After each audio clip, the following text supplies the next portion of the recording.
Hey guys, welcome back to the Football Manager 2017 beta with Tottenham Hotspur, and here we go then into the second game. We're up against Pep Guardiola's Manchester City, just the small task. If you saw the first episode, please go back and watch it. If you haven't, you will see the Leicester results spoilers right in front of you in case you haven't. You may also notice I have got rid of the badges. A few people were asking in the previous video about, oh god, how'd you get all these badges? Basically, I transferred them over from my FM16 files into the FM17, and it turns out they were actually causing the game a lot of grief. Turns out the beta doesn't really respond very well to certain graphics. They may work for you, your ones might work, mine weren't. So that's the problem there. Now, looking at Manchester City, they've got a few injury doubts. David Silva is out, and so is Otamendi. Company, surprise, surprise, is Dalval, and so is Gundogan. Dembele obviously is suspended. Unfortunately, Sydney Sam, after just arriving, has a calf strain and is out for 2 weeks, so that's no good at all. Thankfully, however, we have a nice big squad to help us through here. So we haven't really made any transfers. Not a lot has happened. If we look at the calendar, the upcoming calendar, we do have a Champions League group stage draw, which you can see at the end of this video. So do stick around for that. So unfortunately, we're just going to have to stick with the regular badges for now, the default badges, with the exception of Watford and Everton, who have been licensed for various reasons. I think because they're partnered with Sports Interactive. Anyway, here we go on to this team. Now let's have a look. I'd be quite surprised, and actually I am surprised to see that Manchester City have not yet at least made any signings, but my god, that is one hell of a terrifying team. Aguero, Nolito and Sane. I imagine Sane on this is going to be insane. He always is. He's been a wonder kid for years. Sterling on the bench. Yaya Toure, incidentally, that's an interesting one. Let's see. Yeah, I think we'll stick with that. I was going to maybe add a few extra bits and pieces there, but decided against it. I'm going to say we're huge underdogs. Yeah, that's not bad. That's not a bad reaction. We are away from home, so I probably will pull us back. So just be a tad more defensive. Let's be honest here. You don't want to go gung-ho against Manchester City at the Etihad. That's probably not the best thing to do. Even if you are, a top-tier Premier League team, you still need an element of caution. There are managers out there, and I'm guessing I'm speaking to one or two here, who just go with the wind and just absolutely attack. And let me tell you, it's how Liverpool have sort of played in real life over the last few years. It's like balls to defending will just outscore the opposition. It might work when you get a load of regens in, but I always find that when it's real players, I don't know, I think it's more of a placebo than anything. But when you have real players, it just doesn't work. It just simply doesn't work like that. Anyway, moving into the game here. So, as I say, I'm going to be doing a load of commentaries for certain games, or for pretty much all the games in the month of April and January. I felt that's like a good mix then, because I know a few people wanted me to go back to the old school way of, doing half season and full season reviews. I just don't feel like I give you the immersive experience into the save. Oh, Harry Kane has hit the post, and he probably should have scored the follow-up there. It was good defending by John Stones, I think it was. But that has to go down as a miss. To quote FIFA 17 commentary, I think. I've heard that several times. So, yeah, the thing about Tottenham is I'm recording this, by the way, just after they drew with Bayer Leverkusen. I think that's a pretty decent result overall. And so, it's not as if Tottenham couldn't beat City. I'm not saying that. I mean, I still think we could have a chance to come out with a win here. And Harry Kane has hit the other post. Oh, it's not his day, is it? It's not happening for him. I'm already half tempted to bring on Vincent Janssen for him, because this clearly is not happening. I feel like that 6.7 from for Rabiot there is quite harsh. He seems to be getting involved. I'm going to say I'm pleased with how we're doing. Do you know what? I'm very, very tempted now to take Kane off for Janssen. But looking at his fitness, and I want to place emphasis on, his sharpness, I should say. I know I want to place emphasis on that because it really does have a massive bearing on how a player goes, especially later in games. So I might leave it for now. Maybe give him another 20, 30 minutes and see how he goes. And then maybe take him off if he just still is having utterly rotten luck. But we are holding our own at the moment. City, they had a few early chances, but we really should be we should be 2-0 up, if anything. Yeah, Harry Kane's rating continually goes down. I wouldn't always put too much emphasis on the rating, but it's a good idea. It's a good way to get an idea of how a player is performing generally. We only see the highlights, of course, and you see, there's the difference right there. Sergio Aguero, landmarks breaking left, right, and centre. There's lots of them at the moment. Yeah. We don't need to see this goal. Get lost. Yeah. Look at this 6.2. It's just not happening. I'm gonna have to move it.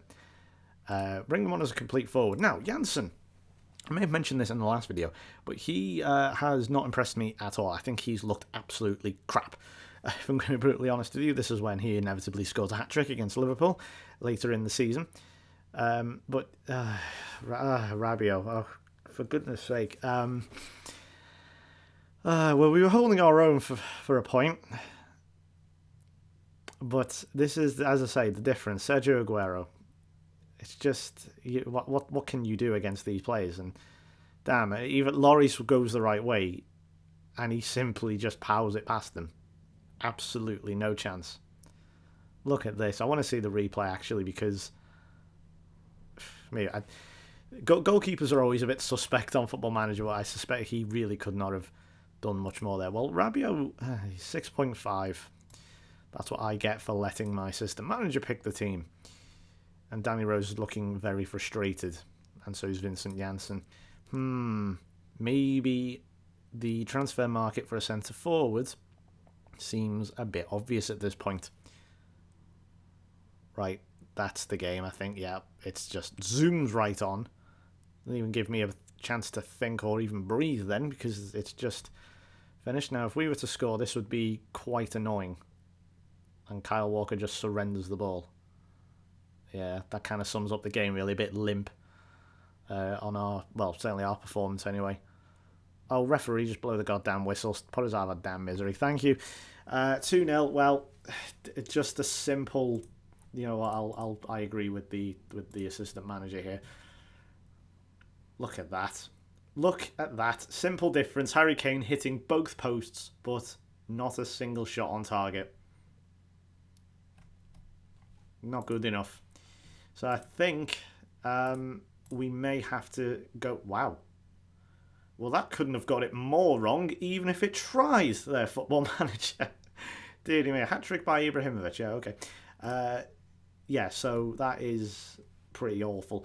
We're going to have a look... I'll tell you what, we'll have a quick look in the transfer market and see what is available just right now. Let's see. Position, which should be striker.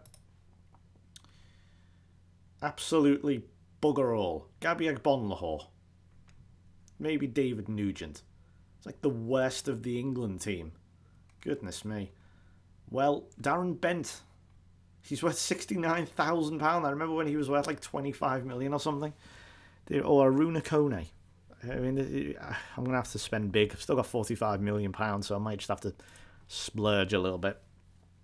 Right, well, we've still got the Champions League draw to look forward to. That's going to be in a few days' time, so I'm going to skip ahead now and see who we get. Right, here we go then. We are back, and here come, well, two draws, in fact. The EFL Cup, still not used to saying that. Well, we'll just very quickly draw all teams for this one, because well, it's a beta. That's what happens. Looks like we've got Everton, so that could have gone better, I think. Now, before we get on to the draw, I just want to show you. Try not to close this. Try not to close it. I have offered the contract, £34 million bid, no less, for Mauro Icardi. Maybe a slight desperation buy, but I think he could be really good. Him, Kane, maybe Son, Janssen. We'll see how it goes. I don't know. Just a little bit of extra firepower up top, because I think defensively Tottenham are good. Midfield, they've got the ammo there in midfield, and just up front now, one last addition, Icardi. I think that's it. And I'm not going to spend the transfer budget on much else, so I might as well just get the majority of it out the way. So here is the Champions League draw then. So we are ranked third, in case you didn't see.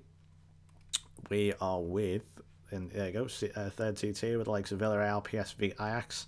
Well, we'll get these groups drawn out first. So there we go. So we've got CSK, Man City. We can't be drawn in this group for obvious reasons. Bayern, Sevilla, not ideal. Ajax, good, thank God. PSG, Basel, would take that. Barca, Napoli, wouldn't take that, and we've got it. I jinxed that one completely. Then again, it could have been worse. Real Madrid and Dortmund, I would not. Or Juventus, Atletico Madrid, that could have been very bad. So actually, I don't think. I know, okay, we've got to play Barcelona, which will make for a great video. But yeah, let's see. Lyon, Arsenal, and Benfica. That could have been a lot worse. Right then, so who would we want out of these then? I suppose not any of these are always fine. I always like playing Celtic. I don't know what it is. It's getting Celtic in the Champions League is always really good. Preferably not Roma. They're probably the strongest. Mönchengladbach as well. Red Bull Salzburg aren't. You shouldn't turn your nose up at them. Let's see. And so we are Group 3. Celtic have gone. Mönchengladbach. As long as it's not Roma, then we're okay. And it's Apoel Nicosia, I want to say. Yes, it is. That is not the worst draw, I don't think. Could have been worse, in all honesty. Tottenham's faced Barcelona, but Napoli and Apoel, I feel as if we could qualify out of that. It's going to be difficult, but also we have some really good potential games there as well. Versus Napoli and Barcelona, particularly when Barcelona come. Well, it's going to be at Wembley as well, so that'll be really, really good. So I'm looking forward to that. So that is our second video done. So if you enjoyed, we've started to see a few bugs there. As we know, it's a beta, so it's down here. Look, this is a beta version. Come on. So if you could leave a like on the video, that would be amazing. I would be very grateful if you could. And I will see you tomorrow. Goodbye.